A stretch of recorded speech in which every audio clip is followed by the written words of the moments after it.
Hello everyone. स्वागत है आप लोग अपने यूट्यूब चैनल टीचिंग एग्जाम्स पे। आज इस वीडियो में हम लोग ज्योग्राफी के क्वेश्चंस लेके आए हैं। ज्योग्राफी के क्वेश्चन, ज्योग्राफी की पहले भी एक क्लास हो चुकी है। एक क्लास जो है पहले से पड़ी हुई है। जिसने नहीं देखी वो जाके प्ले लिस्ट में देख सकता है जाके। और इसके अलावा ये तो घटना चक्र से क्वेश्चन लिए गए हैं, ठीक है, घटना चक्र से। और इसके अलावा यूथ की जो बुक है वहाँ से भी क्वेश्चंस को कवर कराया जा चुका है, जो टीआरई में सारे पूछे गए हैं। टीआरई के क्वेश्चन जितने भी हैं पीआरटी से लेकर के 12 तक के, ठीक है। बीपीएससी ने जो भी अभी तक एग्ज़ाम कराए थे टीआरई के, वो सारे क्वेश्चन जो हैं यूथ की बुक में आपको देखने को मिल जाएंगे। और उसकी वीडियो जो है प्ले लिस्ट में पड़ी हुई है, तो आप देख सकते हैं जाके। इसके अलावा अब जो क्वेश्चन आज के लिए हैं मैंने, ये घटना चक्र से लिए गए हैं, ठीक है, घटना चक्र से। इससे पहले वाली जो वीडियो है अगर नहीं देखी तो आप देख सकते हैं जाके।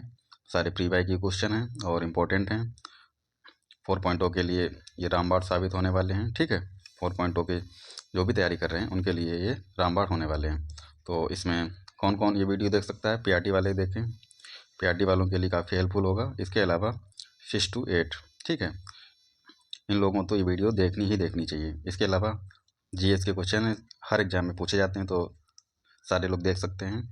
तो चलिए स्टार्ट करते हैं। और हाँ, इससे पहले जो हमारे चैनल पे नए विजिट किए हैं प्लीज़ चैनल को सब्सक्राइब कर लें।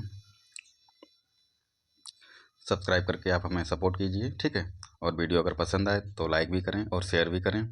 तो आज का हमारा जो पहला क्वेश्चन होने वाला है पर्वत चोटियों से, ठीक है। तो देखते हैं भारत की सर्वोच्च पर्वत चोटी कौन सी है। ये क्वेश्चन जो है काफ़ी इसमें डाउट रहता है लोगों को, तो आज मैं क्लियर कर देता हूँ। देखिए, भारत की अगर पूछे भारत की सर्वोच्च पर्वत चोटी, तो आंसर होगा हमारा K2 गाडविन आस्टिन। ये पीओके में स्थित है, ठीक है। भारत का जो हिस्सा है पाकिस्तान के जो कब्जा कर रखा है वहाँ पे स्थित है, यानी कि पीओके में, ठीक है। तो K2 गाडविन आस्टिन। तो क्वेश्चन में पूछा गया है भारत की अगर पूछे भारत की तो K2 हो जाएगा। अगर भारत में पूछे तो कंचनजंगा होना चाहिए, ठीक है। यही भारत में पूछता तो हमारा आंसर होता कंचनजंगा। अगर बात करें तो कंचनजंगा की कितनी हाइट है, तो 85-86 इसकी हो जाएगी, ठीक है, कंचनजंगा की। और यही K2 की बात करें तो इसकी जो ऊंचाई है 8611, कितनी 8611, 8611 किलोमीटर, सॉरी मीटर, क्या होगी मीटर में। और 85-86 किसकी होगी? K2 की। बढ़ते हैं अगले क्वेश्चन की तरफ, डिटेल देख लेते हैं। भारत की सर्वोच्च पर्वत चोटी माउंट गाडविन आस्टिन या K2, जो कि काराकोरम श्रेणी पर स्थित है। यह भारत के केंद्र शासित प्रदेश लद्दाख में है। इस क्षेत्र पर पाकिस्तान का अवैध कब्जा है, ठीक है। अगला क्वेश्चन है हमारा, निम्नलिखित में से कौन सा युवा वलित पर्वत नहीं है? युवा वलित पर्वत की बात करें तो आंसर हमारा डी हो जाएगा। इनमें से अरावली और अपलेशियन ये युवा वलित पर्वत नहीं है, ठीक है। तो एंडीज जो है हमारा, एंडीज ये युवा वलित पर्वत है। इसके अलावा हिमालय अगर होता तो हिमालय भी युवा वलित पर्वत में आता है। तो राइट आंसर हमारा हो जाएगा ऑप्शन डी, उपयुक्त में से एक से अधिक। डिटेल देखते हैं। वलित पर्वत में वे पर्वत जो पृथ्वी की परत के ऊपरी भागों में बलन के फलस्वरूप बनते हैं। ये दो प्रकार के होते हैं, नवीन वलित पर्वत एवं प्राचीन वलित पर्वत। नवीन वलित पर्वत में हिमालय, आल्प्स आदि हैं, जबकि प्राचीन वलित पर्वत में अरावली, अपलेशियन जो कि उत्तरी अमेरिका में है, और यूराल पर्वत जो कि रूस में है। अरावली की श्रेणियाँ कहाँ पे हैं? भारत में, ठीक है। तो प्राचीन में कौन कौन से हैं? Aravalli, Appalachian, Ural. अगला क्वेश्चन है हमारा, हिमालय में हिमरेखा निम्न के बीच होती है। तो ऑप्शन ए करेक्ट हो जाएगा, 4300 से 6000 मीटर पूर्व में। इसका डिटेल देखते हैं क्योंकि इम्पोर्टेंट क्वेश्चन है ये।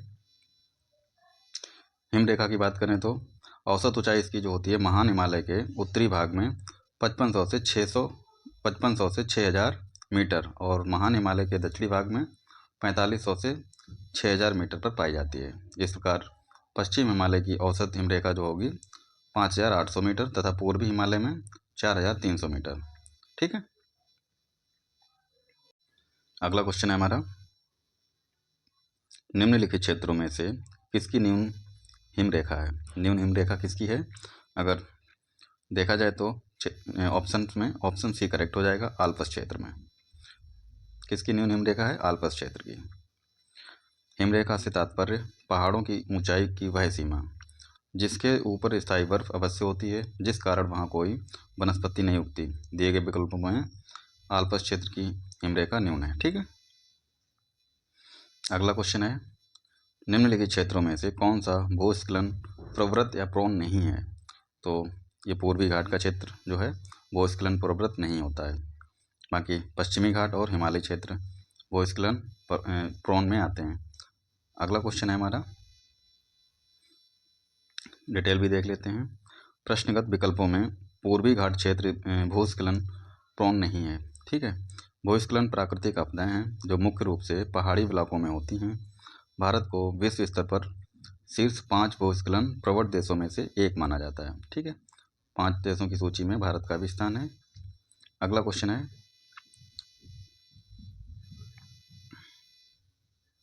लिखापानी हिमनद भारत के निम्नलिखित में से किस राज्य में स्थित है?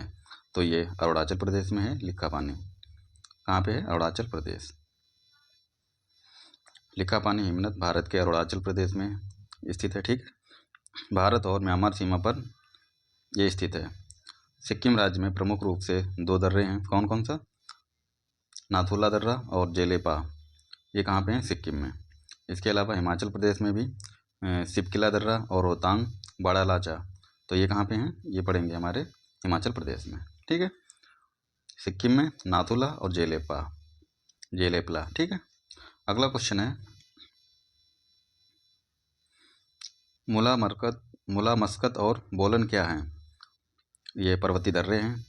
ठीक है। ये कहाँ पाए जाते हैं?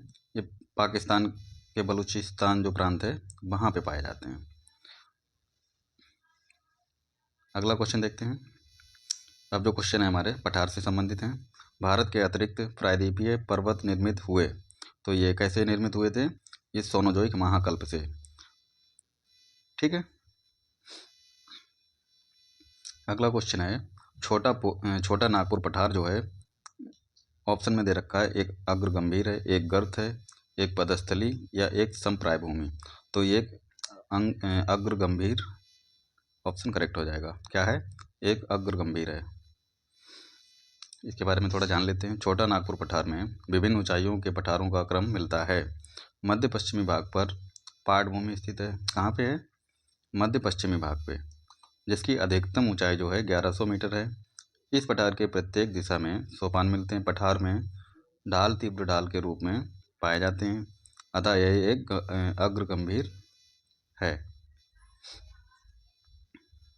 अगला क्वेश्चन देखते हैं,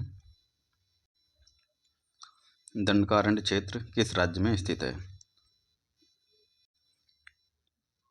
ऑप्शन में दे रखा है हमारा उड़ीसा, छत्तीसगढ़। अगला ऑप्शन देखते हैं, आंध्र प्रदेश और तेलंगाना।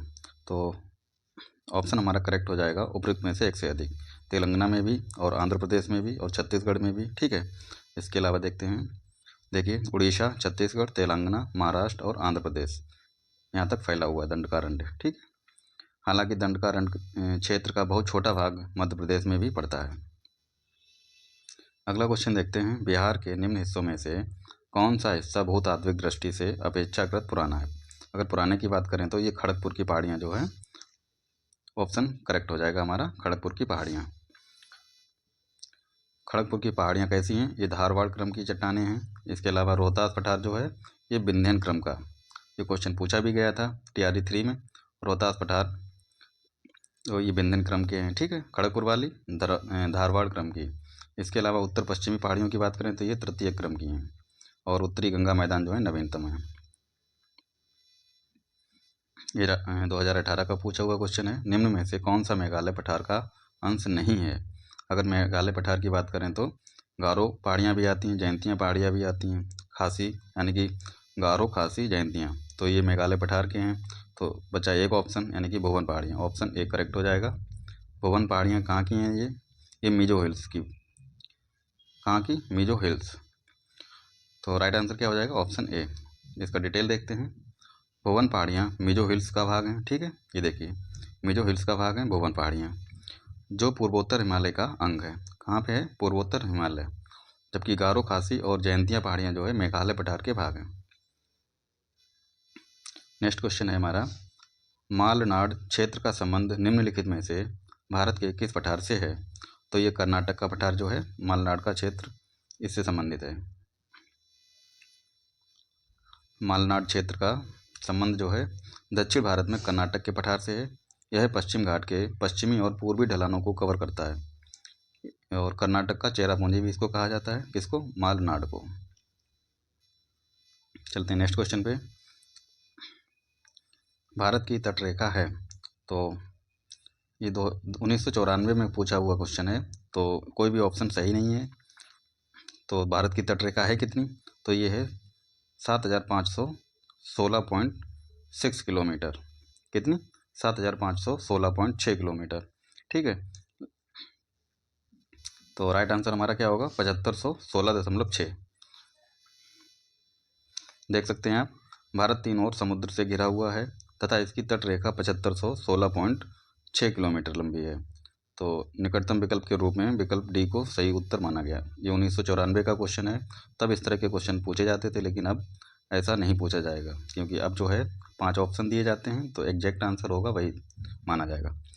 अगला क्वेश्चन है हमारा, भारत की क्षेत्रीय सीमा तट से कितने समुद्री मील या किलोमीटर तक समुद्र की ओर फैली हुई है? तो ये ऑप्शन सी करेक्ट है, 12 समुद्री मील या फिर लगभग 21.9 किलोमीटर। अगला क्वेश्चन है, अरब सागर के द्वीप समूह लक्षद्वीप टापू अवस्थित है, तो ये कहाँ पे अवस्थित है? दक्षिण पश्चिम भारत में।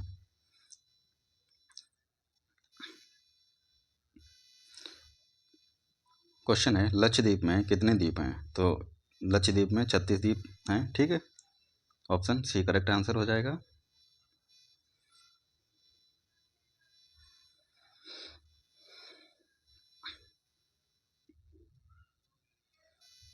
इसका कुछ इंपॉर्टेंट चीज़ें हैं वो भी देख लेते हैं। लक्षद्वीप अरब सागर में केरल के कोची तट यानी कि दक्षिण पश्चिम भारत में भारत से 220 से 440 किलोमीटर की दूरी पर विस्तृत द्वीपों का समूह है। यह भारत का केंद्र शासित प्रदेश भी है। इसकी कुल क्षेत्रफल जो है 32 वर्ग किलोमीटर है। लक्षद्वीप के अधिकांश द्वीप प्रवाल उत्पत्ति के हैं। लक्षद्वीप समूह में द्वीपों की कुल संख्या 36 है। लक्षद्वीप के सबसे उत्तरी बसे हुए द्वीप को चेटलट और सबसे दक्षिणी द्वीप को मिनिकॉय कहते हैं। मिनिकॉय शेष द्वीपों से 9 डिग्री चैनल द्वारा अलग होता है। यह लक्षद्वीप का दूसरा सबसे बड़ा द्वीप भी है।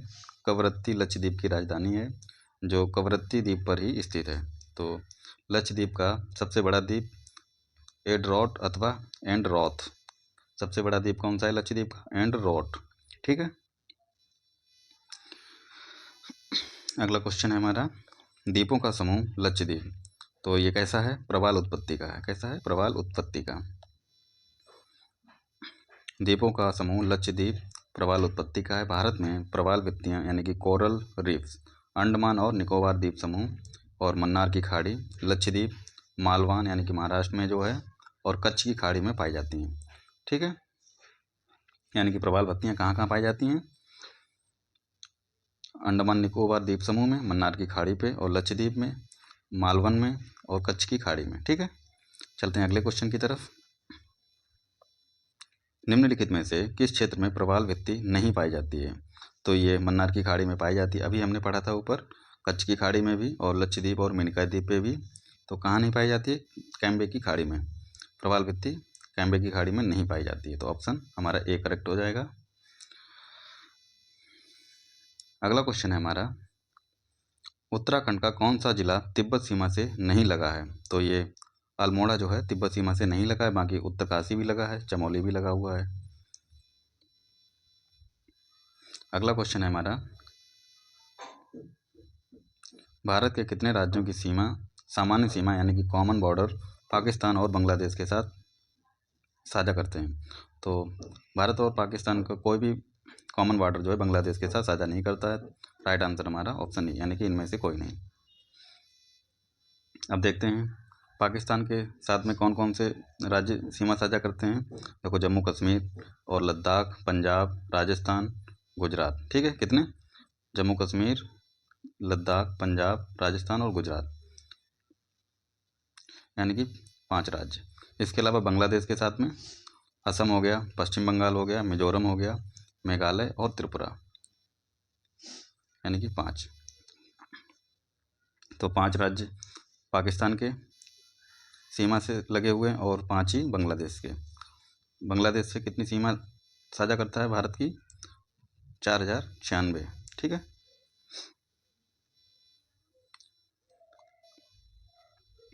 4096 किलोमीटर।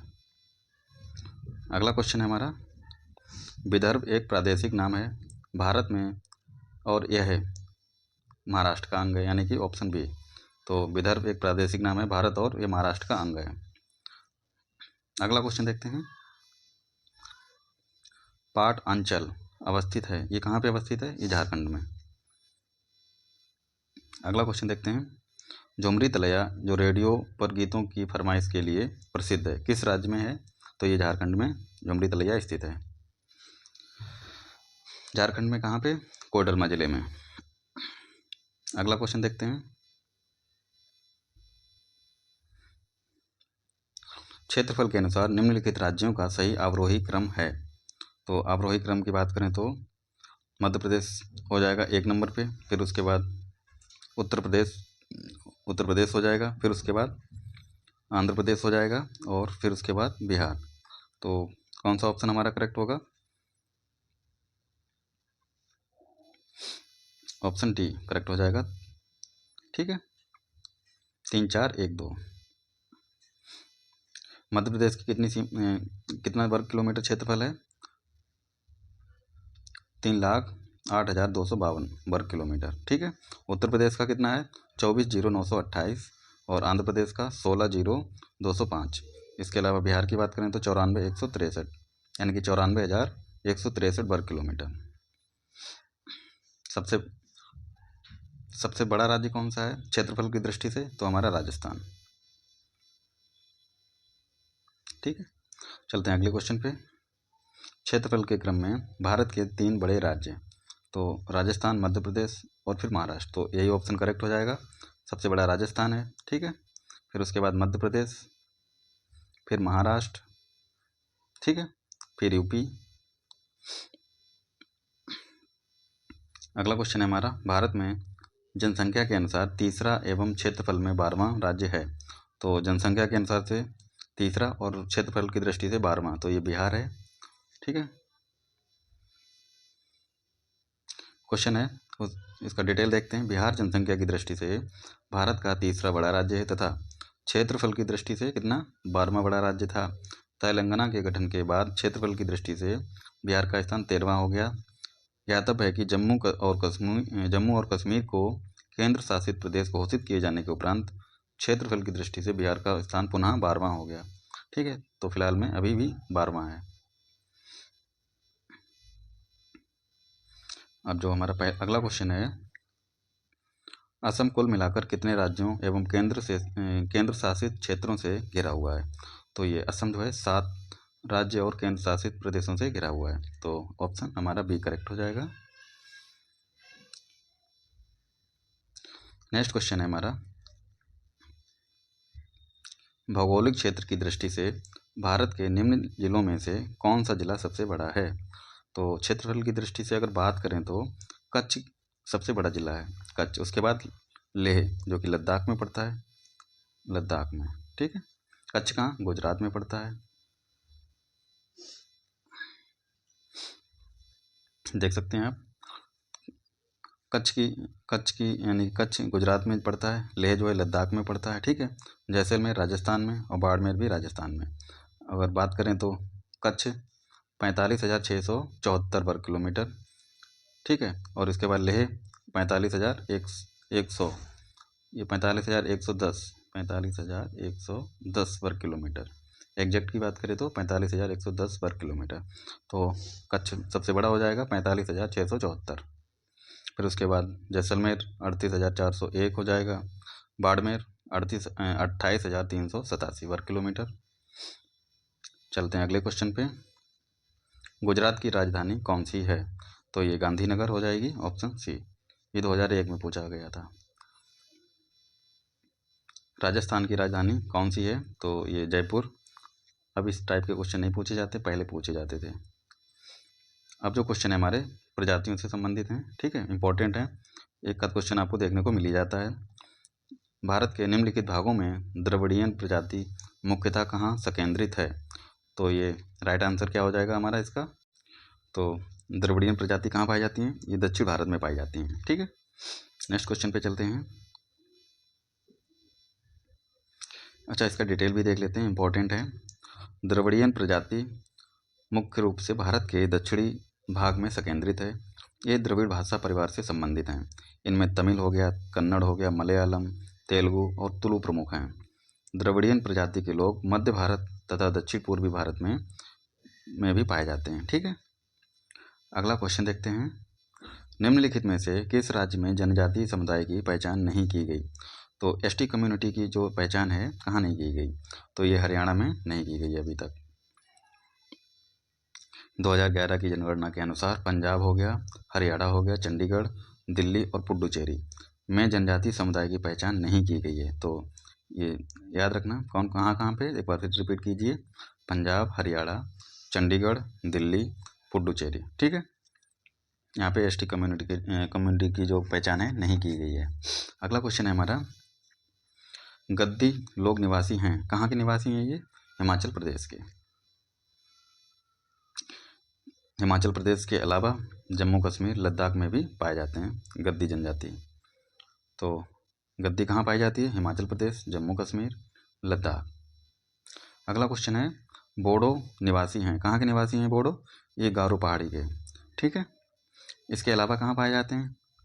बोडो जनजाति का नरजातीय और बहुभाषी समुदाय है जो दिए गए विकल्प में भारत के उत्तरी पूर्व पहाड़ियों में पाई जाती है। बोडो जनजाति मुख्यतः असम की जनजाति है। मुख्यतः कहाँ की है? असम की, ठीक है।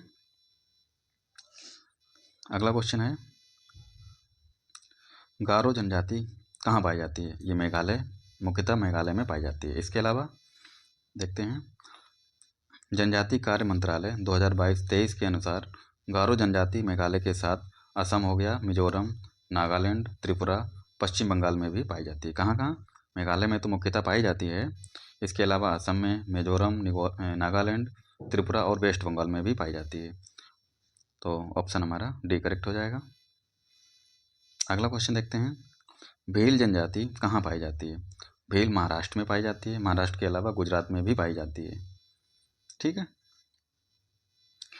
और देख लेते हैं इसके अलावा कहाँ कहाँ पाई जाती है। भील जनजाति भारत के गुजरात में, मध्य प्रदेश में, छत्तीसगढ़, महाराष्ट्र, आंध्र प्रदेश, तेलंगाना, कर्नाटक, त्रिपुरा और राजस्थान में पाई जाती है, ठीक है। किसकी बात कर रहे हैं? भील जनजाति। अगला क्वेश्चन देखते हैं, निम्नलिखित में से जनजाति और राज्य की कौन सी जोड़ी सही नहीं है? तो ये भील जनजाति गुजरात, महाराष्ट्र में पाई जाती है। गद्दी हिमाचल प्रदेश, ठीक है। कोटा तमिलनाडु में, कोटा जनजाति तमिलनाडु में। टोडा, ये ऑप्शन गलत है, ठीक है। हमारा राइट आंसर डी हो जाएगा। चलते हैं अगले क्वेश्चन पे, थोड़ा डिटेल भी देख लेते हैं इसकी। भील गुजरात, कर्नाटक, मध्य प्रदेश, राजस्थान, आंध्र प्रदेश, तेलंगाना, छत्तीसगढ़, महाराष्ट्र, त्रिपुरा में पाई जाती है, त्रिपुरा में। इसके अलावा गद्दी कहाँ पाई जाती है? हिमाचल प्रदेश, जम्मू कश्मीर, लद्दाख, ठीक है। कोटा जनजाति तमिलनाडु, कर्नाटक में। इसके अलावा टोडा की बात करें तो तमिलनाडु, कर्नाटक में, ठीक है। तो टोडा कहाँ पाई जाती है? तमिलनाडु और कर्नाटक में, केरल में नहीं पाई जाती है। अगर यहाँ पे ये हमारा केरल गलत हो जाएगा। अगला क्वेश्चन देखते हैं, भरमौर जनजाति क्षेत्र किस प्रांत में स्थित है? भरमौर जनजाति क्षेत्र जो है कहाँ पे है? तो ये हिमाचल प्रदेश में, ऑप्शन बी का करेक्ट आंसर हो जाएगा। अगला क्वेश्चन है, मणिपुर की मध्य घाटी में संकेंद्रित गैर अनुसूचित लोगों को कहा जाता है? तो इनको मैतेई कहा जाता है, ऑप्शन ए। मणिपुर की मध्य घाटी में संकेंद्रित गैर अनुसूचित लोगों को मैतेई कहा जाता है। इनके द्वारा राज्य की अनुसूचित जनजाति की सूची में शामिल करने की मांग की जा रही है। कुकी एक जातीय